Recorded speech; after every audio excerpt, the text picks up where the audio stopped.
This is One Universe at a Time. I'm Brian Koberlein.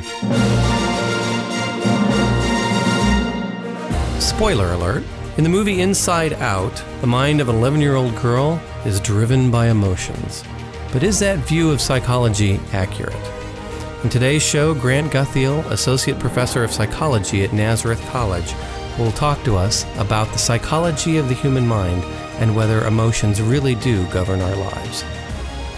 So one of the latest movies is Inside Out, the new Pixar movie, and it gets into the head of an 11-year-old girl. A scary place to be. A scary place to be. And I wanted to ask you about how accurate or inaccurate some of the portrayals of this actually are.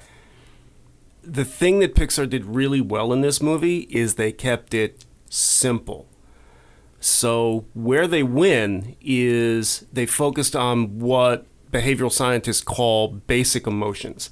I have seen the movie, but I may get some of the names wrong. But you've basically got happy, anger, sad, disgust, and fear. Right. There may have been four joy. Joy. Okay, so joy instead of happy, because joy is a better name and a better character. Right. There is a fair amount of debate on how many basic emotions there are. These are things that are defined as emotions and, more importantly, emotional expressions that are universally understood.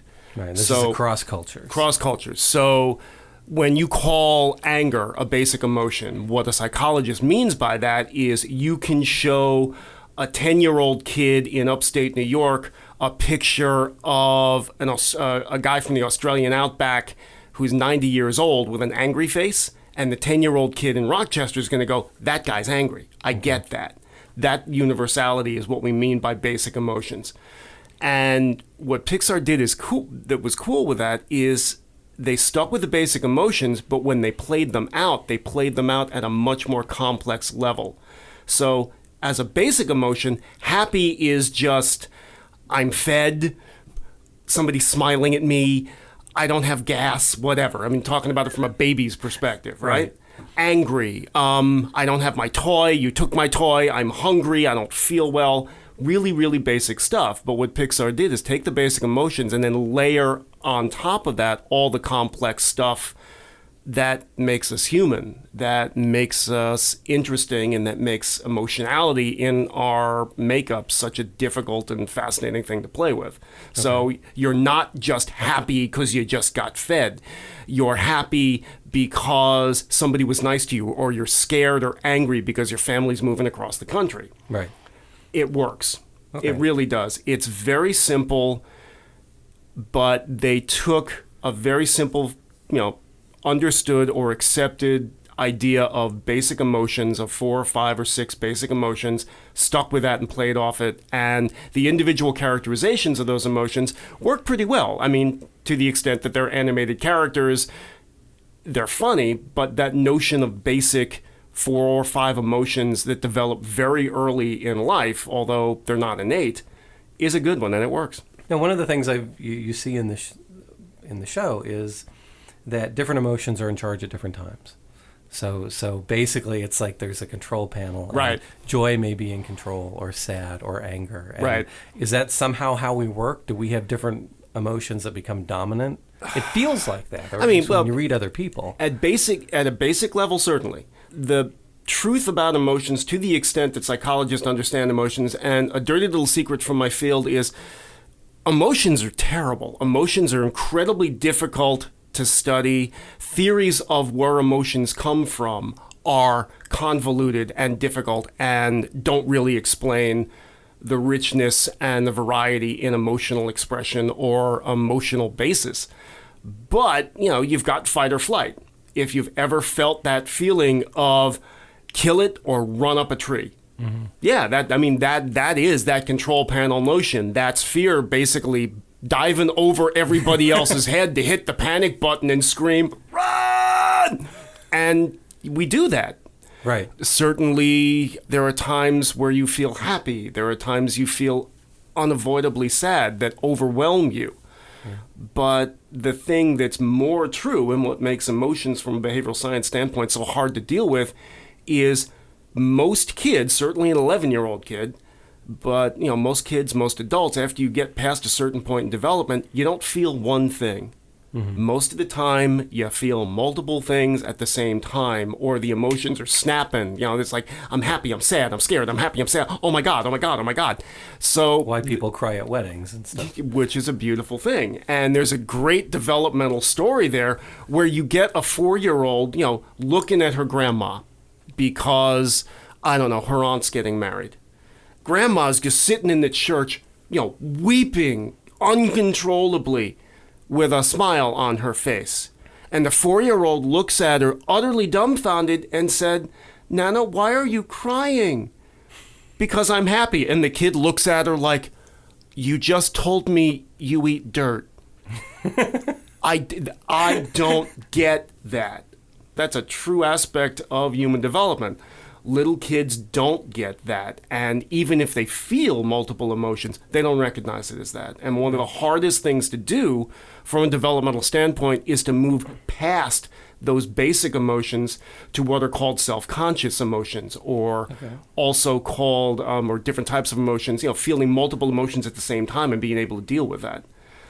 That takes years, and it's one of the hardest things for a human being to do. One of the things that really marks a mature human being is someone who understands their own emotional state, recognizes where it comes from, and can use it effectively rather than, let it ruin their life. That's really hard, and there are millions of therapists making god-awful amounts of money helping many, many people get through that quagmire.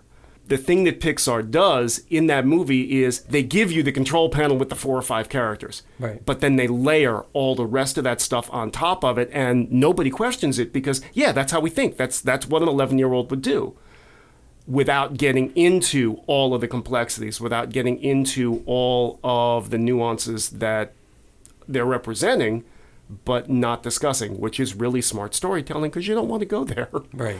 Well, I know there's also, we kind of have a simplistic view of the idea that there's rationality and reason, and then there's emotion. Oh, that's ridiculous. And the two are separate. Oh, man, that is just so goofy. No, it's utterly wrong. Sitting here, okay, what we're doing here is we're doing a podcast about a movie. We're sitting here being scientists. We're being rational. We're analyzing the movie. But we're having emotional reactions to the movie as we analyze it. One of the reasons we're sitting here is we wouldn't be sitting here if the movie didn't sell. Right. We wouldn't be sitting here if Pixar blew it. We're sitting here because, man, Pixar makes you cry. And this movie does that. So the idea that rationality and emotion are separate is just dumb. Ask any good scientist, any one of them, behavioral scientist, biological, physical scientist, why do you do what you do? And you might get a whole lot of things. Well, I got to pay my bills. I got into science when I was a kid. No. The answer to that question is a profoundly emotional answer. I do this because I must know. Right. Because it bugs me. What is that? How does that work? How do I figure that out? And how does it connect to all this? I have to know.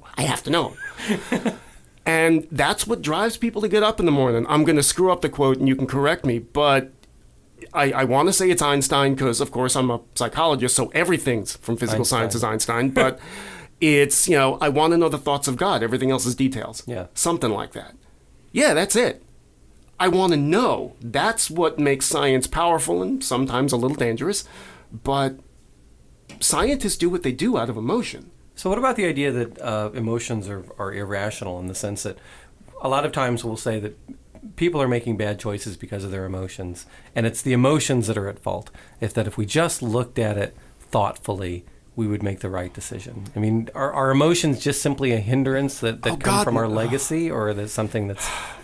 You cannot look at emotion as a hindrance. Fear works. There's reasons we have fear. Fear keeps you alive. Fear keeps you from doing stupid stuff. Fear normally keeps you from saying, "Yeah, I can fly. I can jump off a 50-foot balcony and land in a pool." Sure. fear keeps you alive. Fear keeps you from getting into situations where you can be harmed.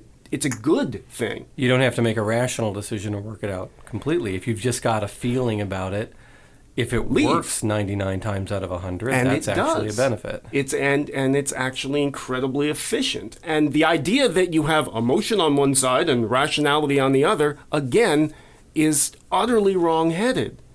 The two work in concert. You don't have two brains. You got one brain. It's got two. The left brain, right brain thing. Really? You had to go there. You had to push that button for me. Well, you know. You got one brain. It's got two hemispheres. There's a thing called the Corpus Callosum. Yeah, there is some differential processing in the hemispheres, but ask any neuroscientist at all. They will laugh and say, yeah, you have one brain. Right. Emotions and rationality are part of that brain. Emotions and rationality work in concert. There are times where one overrides the other. You can make stupid decisions out of sheer emotionality. And, we have romantic comedies and we have all kinds of literature and art based on that. But you can make utterly stupid decisions based on sheer rationality. Right. Because, well, of course, 2 + 2 = 4. Yeah, I get 2 + 2 = 4, but in this particular case, you have to recognize 15,000 other variables that impact decision-making and people's behavior and how the world works. And if you don't look at those, you fail, straight up. I mean, ask any, the classic case of any scientist or any, quote, geek or, some guy who's not terribly in touch with his emotional side, he can't get a date because he can't figure out that all the girl wants is for him to say, you look pretty, or thank you, or something really basic, but rationally, well, that's silly. Of course she looks nice. She knows she looks nice. She owns a mirror. Why do I need to say that? Because you need to say it, Pinhead. This is why you can't get a date. The idea that emotions and cognitions are separate is foolish. Right. They work in concert, or if not in concert, at least mixed up in the same batch of stuff.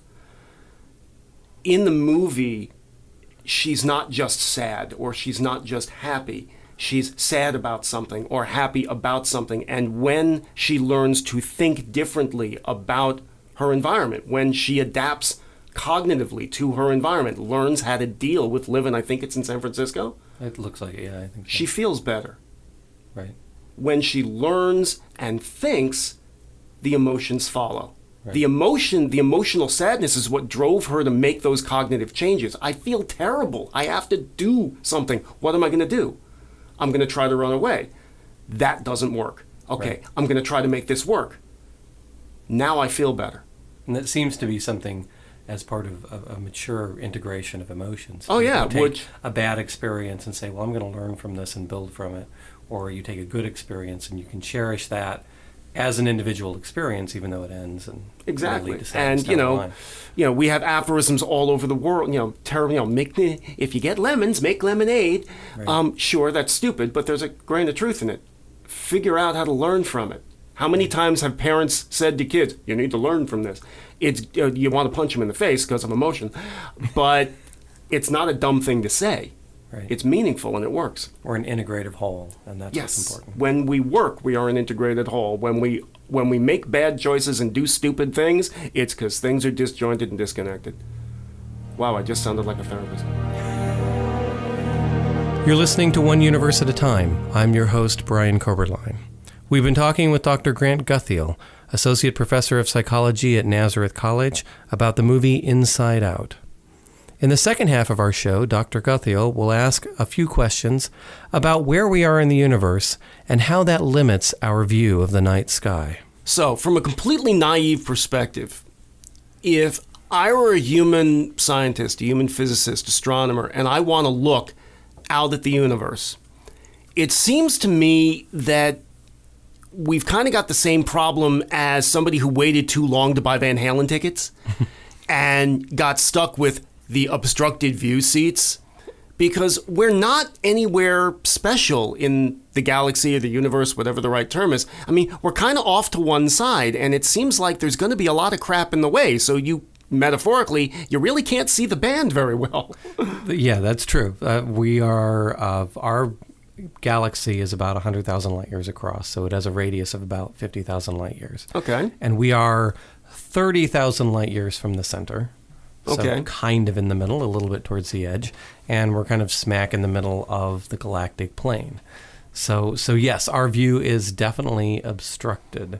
When you look up at the sky and you see the Milky Way, in some sense, the Milky Way is in our way. It's blocking our view from more distant things. So what do you do about that? Well, there's several things you can do. One is you can just deal with it. You can look at the Milky Way and say, well, It's okay, pretty. that's fine. It's pretty. It's nice. One of the big problems is that within the plane of the Milky Way, there's a lot of dust and stuff.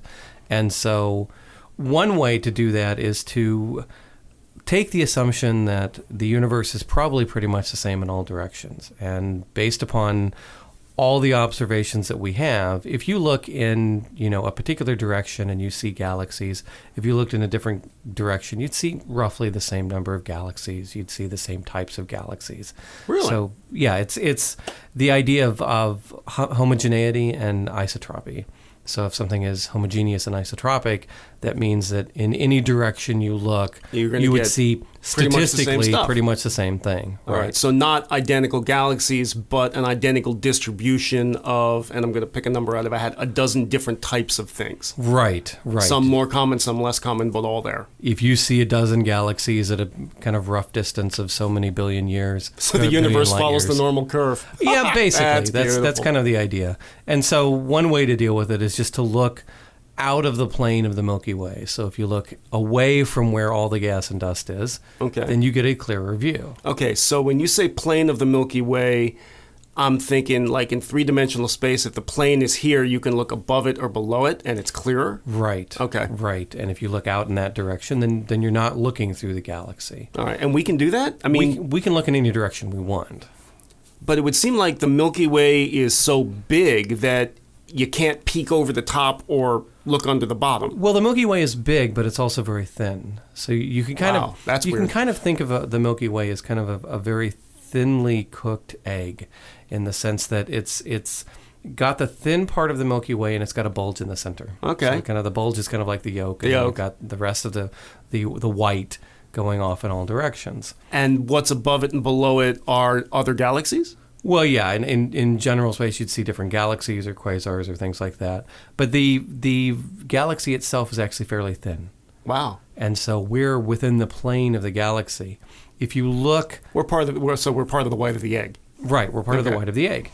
And if you look not along the plane, well, there isn't a whole lot of stars to look through. I mean, you can see some stars, but you don't see this vast cloud of the Milky Way or the dust or anything like that. So there are directions in which the universe is actually fairly clear. And are those interesting places to look? Sure, because they give us a deep view. So a deep view. One of the most famous photographs of Hubble was called the Ultra Deep Field. Okay. And basically what they did was they picked a region of sky in which it didn't look like there was anything there. All right. No close stars, no galaxies or anything like that. And you did a very long series of time exposures to gather a whole bunch of light from a region that looks essentially black. So you're looking for light in a place that, at least to the naked eye or even to a telescope over a short period of time, looks like there is no light. Right. And in this case, it was a region of sky that if you took, for example, a grain of sand or a grain of salt and held it at about arm length away, that's the area of the sky that we were looking at. Wow. So this very small region. And if you look at this and you do a long time exposure, what you see is something on the order of 10,000 galaxies that are in that direction. And wow, my head just blew up. So you've got 10,000 galaxies or more in an area the size of a grain of sand at arm's length. A lot of times we couldn't see that, but in this particular region, it was designed, we chose this region because it was particularly clear. It was particularly dark. And so we can do that in some directions. And 10,000. 10,000. Grain of sand, 10,000 galaxies. Yes. Milky Way is a galaxy, so 10,000 10,000 of those, yes. Roughly that size. Roughly galaxies of roughly 200 billion stars to 400 billion stars each. Man, if that doesn't make you feel like an insignificant monkey, I don't know what's going on. It is considered one of the most profound images we've ever made. Wow, seriously, I need to go sit down and have a beer and think about that one. That's pretty intense. Yeah, it gives us an idea of just how huge the universe actually is. And of course, that's only the observable universe. There we go. But there are other ways too, in the sense that, for example, if you look in the center of our galaxy, in Sagittarius, there is what you would see is dust. Okay. That's all you would see. And in fact, if you look at the Milky Way in the center of our galaxy, what you see are kind of dark bands within the Milky Way, Okay. because the dust is blocking the light. Oh. So in the visible spectrum, we can't see what's at the center of our galaxy. Because it's blocked. Because it's blocked. The dust is just in our way. Do we have a hunch what's there? Oh, we know exactly what's there because we're not limited to the visible spectrum. Okay. The gas and dust absorbs a lot of visible light, but it doesn't absorb radio light and some of the infrared light, and it doesn't absorb things like X-rays. So those get through. So those get through. So one of the things we can do, for example, is we can look in kind of radio and near infrared at the center of our galaxy, and we can actually see the radio emissions of stars in that region. And so one of the really cool things that we've done over time is if you look in that region and you look at the stars, you can see the stars moving. You can actually see how those stars are orbiting, and they're orbiting something very massive in the center. It's got to be a black hole. It is. It's All a right. supermassive black hole. It's about 4 million solar masses. And we can actually see this. We know by studying the orbits of these stars, not only that there's a black hole there, but how big this black hole actually is. Wow. And this is one of the techniques that we use a lot in astronomy, is that we're not limited to the visible spectrum. We can look at everything from long radio waves to short radio waves to microwaves to infrared, visible, ultraviolet, X-rays, gamma rays, the whole lot. And while things absorb light, they absorb different spectrum of light differently. Okay. So things can be transparent at one wavelength and not Opaque at the other. And opaque at the other. All right. Right. At least theoretically, that makes sense.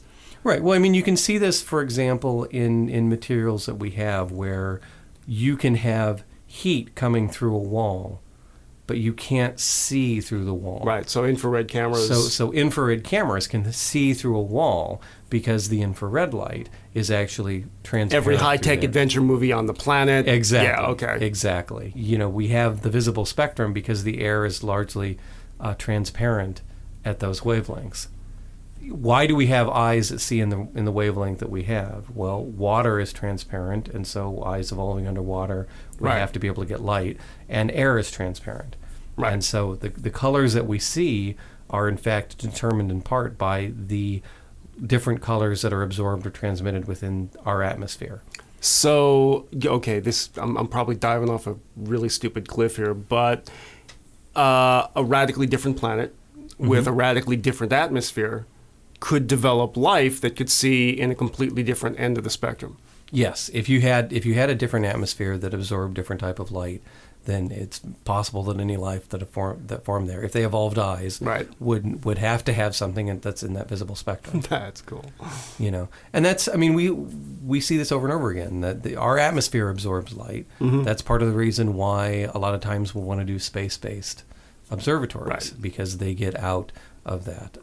But ultraviolet, for example, we can't have on ground. That gets to the original question. I mean, even if, let's say, and I assume there are telescopes on the International Space Station, but even if you put a really cool telescope, even if you have Hubble, you're still stuck in one chunk of one galaxy. How many in that?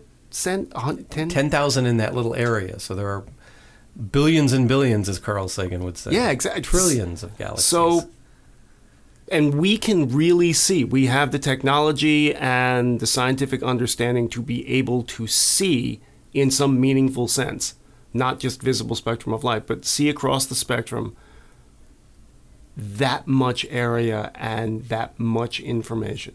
Yes. It depends upon the design of the telescope. All right. Some telescopes are designed that they can detect things in a very narrow region, so they observe a very small patch of sky. Other ones are designed to look at a wide patch of sky. Right. So it depends upon that. There's a lot of complications with things. So, for example, the more distant galaxies are moving away from us. So their light becomes more and more red. Right. So one of the limitations of the Hubble telescope, it's a space-based telescope. It can see things very far away. The more distant the galaxy, the more their light is shifted to the red. And it shifts, from the visible and the ultraviolet to the infrared and then to deep infrared. And it goes beyond what the Hubble can see.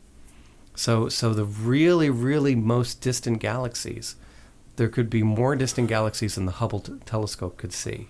Wow. Because it can't see far enough into the infrared. Right. It's limited to kind of the near infrared. And the Hubble's been up there for a long time now. Yes, and it has. It's getting close to the end of its functional lifespan, isn't it? Right. And this is one of the reasons why they're looking at the Webb telescope. The Webb telescope is actually designed as an infrared telescope.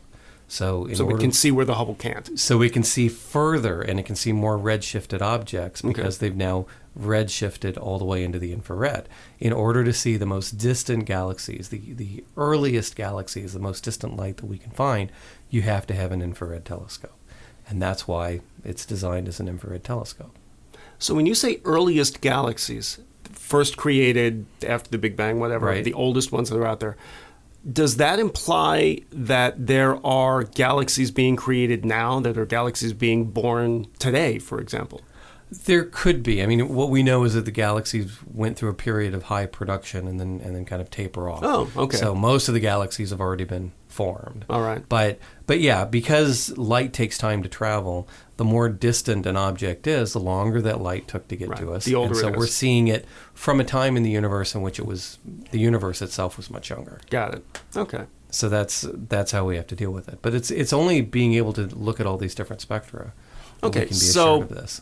If you had an infinite budget and you could solve all of the problems inherent in this, and you really wanted to see what was going on to answer one core question or half a dozen really deep questions, where would you put the telescope and what range of the spectrum would you put it in? It depends on what you want to look at. Oh, dang, you guys are just like us. Yeah. God. It's one of those things where, for example, the Webb telescope is specifically designed to look at distant objects that are greatly infrared shifted. Right. They're way into the infrared. And so it's good at looking at the most distant objects, which is with bigger resolution as we can. There's something that's been proposed as a kind of a different replacement for the Hubble, which would be a high-definition space telescope. The Hubble's not high def? Well, the Hubble was high def for its time, but it's old now. All right. So if you look at, for example, the new pictures coming out on Pluto, that we're actually starting to see some surface features. Imagine a telescope that was, instead of the size of the Hubble, it was 12 meters across. So it's a 40 feet wide space telescope in the visible spectrum. Wow. It could give Pluto images similar to what we're getting now all the time. It could also do something that we'd really love to be able to do, which is to observe the spectra of atmospheres of planets around other stars. Are we looking for habitable planets? That's exactly it. So Goldilocks kind of planets. Goldilocks planets, and can you detect water vapor? Could you detect chlorophyll? Could you detect byproducts from civilizations? Could you detect all of these different things? In order to detect the spectra of atmospheres off of planets, you need a really high-resolution visible spectrum telescope. Wow. And so that's one of them that's proposed. We have... But that would still be orbiting around the Earth. That would still be orbiting around the Earth, yeah. So just push the really dumb question here. There would be no point in trying to design a NASA or a cooperative international venture in which you put a telescope on a rocket and shoot it to Alpha Centauri so you could see what's going on out there. That would be stupid. Well, it would not be very useful in the sense that Alpha Centauri is only 4 light years away. Yeah, and so that's a small shift. So intergalactic distance is just too big. I mean, if you could send a telescope to the galactic core, that might be cool, but getting there is not possible. But then it would take 30,000 years for the signal to come back. So yeah, okay. It wouldn't help. Yeah, I mean, we haven't physically traveled very far at all. I mean, when we talk about space telescopes, all we're talking about is getting them outside of the atmosphere, maybe a little bit distant from Earth, But that's it. But that's as far as it goes. But that's as far as you need to go for a lot of stuff. For a lot of things, yeah. But we don't, the Hubble telescope doesn't make more clear images because it's closer to objects. It's just because it's outside of the atmosphere. Got The it. atmosphere just obscures a lot of stuff. Right. All right. So that's the big difference. We've been talking with Dr. Grant Gothel, an associate professor of psychology at Nazareth College. Our program is produced at RIT by Mark Gillespie, with support from the RIT College of Science. I'm your host, Brian Koberlein. Thanks for listening to One Universe at a Time.